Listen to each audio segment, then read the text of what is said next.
السلام علیکم ورحمۃ اللہ وبرکاتہ۔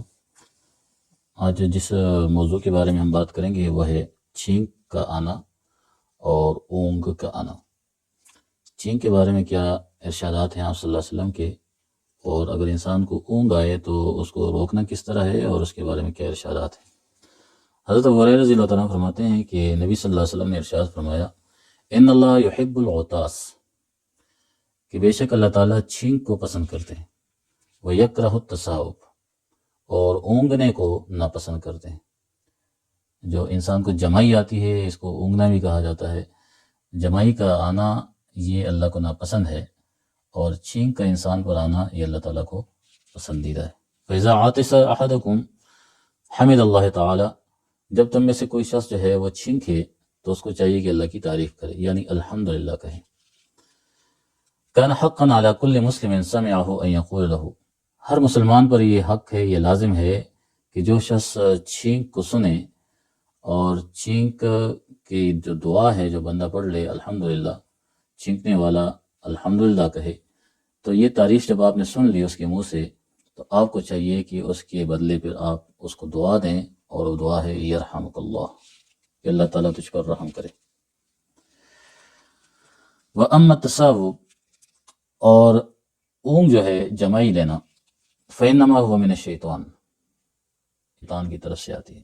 جمائی یہ سستی کی علامت ہے، اور نیند سے پہلے آتی ہے۔ آدمی پر نیند کے جب بخارات اٹھتے ہیں تو اس کو جمائی آتی ہے، جو نیند کے آنے کا ابتدائی پیغام ہے۔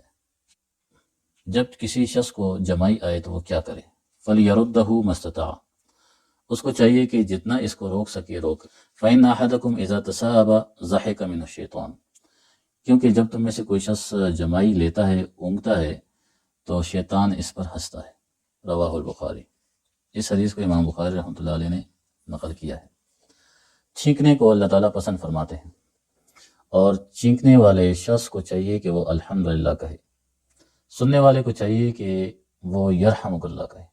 بہرحال جمائی لینا یا اونگ کا آنا، علماء کرام اس کے بارے میں 3 طریقے بتاتے ہیں کہ جمائی جب آئے تو اس کو کس طریقے سے روکنا ہے۔ سب سے پہلے وہ یہ بتاتے ہیں کہ آدمی جو ہے اپنے ہاتھ کو اپنے منہ پر رکھ لے، یہ اس سے جمائی رک جاتی ہے۔ اور دوسرا طریقہ یہ بتاتے ہیں کہ ہونٹ جو ہے اپنے اوپر کے دان سے دبائے، اس طرح کرے، اپنے ہونٹ کو، نیچے کے ہونٹ کو اوپر کے دانتوں کے اندر دبائے، تو اس کے ذریعے سے بھی جمائی کچھ نہ کچھ افاقہ ہو جاتا ہے، رک جاتی ہے۔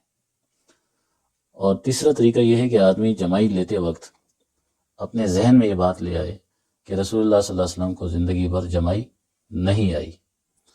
یہ جب آپ اپنے خیال میں لے آئیں گے تو جمائی بھی آپ سے دور بھاگ جائے گی۔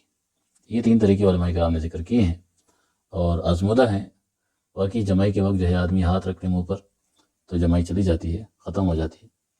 اسی طریقے سے آپ جو ہے ہونٹ کو اوپر کے دانتوں میں دبائیں تو بھی جمائی ختم ہو جاتی ہے۔ اور تیسرا یہ کہ آپ صلی اللہ علیہ وسلم نے کبھی زندگی پر جمائی نہیں لی، یہ خیال بھی آپ کی جمائی کو دور بھگا دے گی۔ جمائی سے شیطان خوش ہوتا ہے، شیطان ہنستا ہے، اور جمائی شیطان کی طرف سے ہے، اور چھینک جو ہے یہ اللہ کی طرف سے ہے۔ اللہ تعالیٰ سے دعا ہے کہ ہم رسول اللہ صلی اللہ علیہ وسلم کی مبارک طریقوں پر عمل کرنے والے بن جائیں، کیونکہ اس میں ہماری دنیا اور آخرت کی فلاح ہے، کامیابی ہے اور برکتیں ہیں۔